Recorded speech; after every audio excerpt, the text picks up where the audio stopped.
آج تم لوگوں کو طاؤس یعنی مور کی حکایت سناتا ہوں۔ صاحبان علم کہتے ہیں کہ یہ پرندہ جو اپنی خوبصورتی کے باعث شاہی محلوں کے لائق ہے، اس کے پیروں کا بدنما اور کیچڑ زدہ سا ہونا عبرت کی نشانی ہے۔ اگر غور کرو تو بات دل کو لگتی ہے۔ اپنے پروں پر تکبر کی سزا ملی ہے اسے۔ کچھ لوگ کہتے ہیں مور اور سانپ کا یہ قصہ الہامی کتابوں میں موجود نہیں۔ یہ تو ہماری بحث ہی نہیں، اصل میں ایسی حکایتیں جو نصیحت کی غرض سے ہوتی ہیں، یہ اہل تصوف کا طریقہ تبلیغ ہیں۔ جو ان سے بھی سبق حاصل نہ کر سکے وہ بڑا ہی بد نصیب ہے، اس پر تو اللہ ہی رحم کرے بس۔ اور جو جاہل ہیں، جن کے دل سخت ہو چکے ہیں، انہیں تو نصیحت کرنا ہی فضول ہے۔ مور کے پاؤں بدصورت ضرور ہوتے ہیں، مگر ان کی طرف دیکھتا کون ہے؟ وہ پروں کی جنبش سے نگاہوں پر جادو سا جیسے کر دیتا ہے۔ کوئی نیچے کی طرف دیکھے تو نظر آئے نا بدنما پاؤں، ایسے بدنما سانپ سے بھی زیادہ بدصورت۔ چلو اس بات کی وضاحت کرتے ہیں۔ وہ ابلیس جسے نافرمانی کی پاداش میں جنت سے نکال دیا گیا تھا، وہ دن رات یہی سوچتا رہتا تھا کہ کیا ہیلا کرے، کون سی چال چلے جس سے آدم کو رسوا کیا جا سکے۔ ایک روز اس نے دیکھا جنت کے دروازے پر طاؤس اور سانپ کھڑے ہیں۔ ابلیس کا شیطانی ذہن جاگ اٹھا۔ حضرت آدم کے خلاف بڑا ہی زہر بھرا ہوا تھا اس کے اندر۔ فوراً ایک منصوبہ سوچ لیا اس نے۔ جنت کے دروازے کے پاس کھڑے طاؤس کے پاس آیا شیطان اور اس سے نہایت ہمدردانہ لہجے میں مخاطب ہوا۔ تمہیں تو بہت جلد ہی جنت سے نکال دیا جائے گا، آدم کو بھی نکال دیا جائے گا۔ اگر تم مجھے جنت کے اندر لے جاؤ تو میں تمہیں اس سے بچاؤ کی ترکیب بتا دوں گا، پھر تم اور آدم جنت سے کبھی نہیں نکلو گے، یہ میرا وعدہ ہے۔ طاؤس نے یہ سنا تو ظاہر ہے وہ فوراً فکر مند ہو گیا۔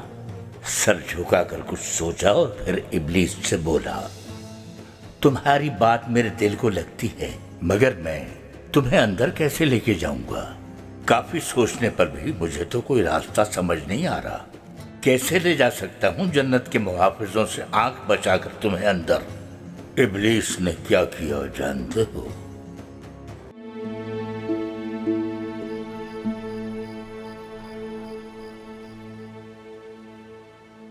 ایسا جادو پھونکا خود پر اس ملعون نے کہ وہ تو کھڑے کھڑے موتی کا ایک دانہ بن گیا۔ ابلیس کو یوں جادو کے زور سے موتی کا ایک ننھا سا دانہ بنتے دیکھا جب طاؤس نے، تو اس نے وہ دانہ اپنی چونچ میں رکھ لیا اور یوں بدبخت ابلیس طاؤس کی مدد سے جنت میں داخل ہو گیا۔ ظاہر اب وہ رکنے والا تھا بھلا؟ ابلیس کے حربے تو ہوتے ہی شیطانی ہیں۔ طاؤس وہ دانہ منہ میں لیے حضرت حوا کے روبرو جا پہنچا۔ ابلیس نے پھر کچھ ایسا جادو پھونکا کہ موتی کے دانے سے دوبارہ انسان کی شکل میں آ گیا۔ لگا فوراً اماں حوا کو برغلانے اور بولا، اے حوا سنو، اگر تم نے اس درخت کا پھل نہ کھایا تو جنت سے نکال دیا جائے گا تمہیں۔ یہ تو ممنوع ہے، اماں حوا بولی۔ ابلیس نے انہیں برغلانا جاری رکھا، نہ کھایا تو جنت ممنوع ہو جائے گی تم پر، تمہیں اور آدم دونوں کو نکال دیا جائے گا جنت سے۔ چنانچہ وہ اماں حوا کو بہکانے میں کامیاب ہو گیا اور بی بی حوا نے اس درخت کا پھل کھا لیا۔ پھر جا کر حضرت آدم سے کہا، اے آدم، میں نے ممنوع درخت کا پھل کھا لیا ہے۔ ہائے افسوس، حضرت آدم بولے، افسوس، ہائے افسوس۔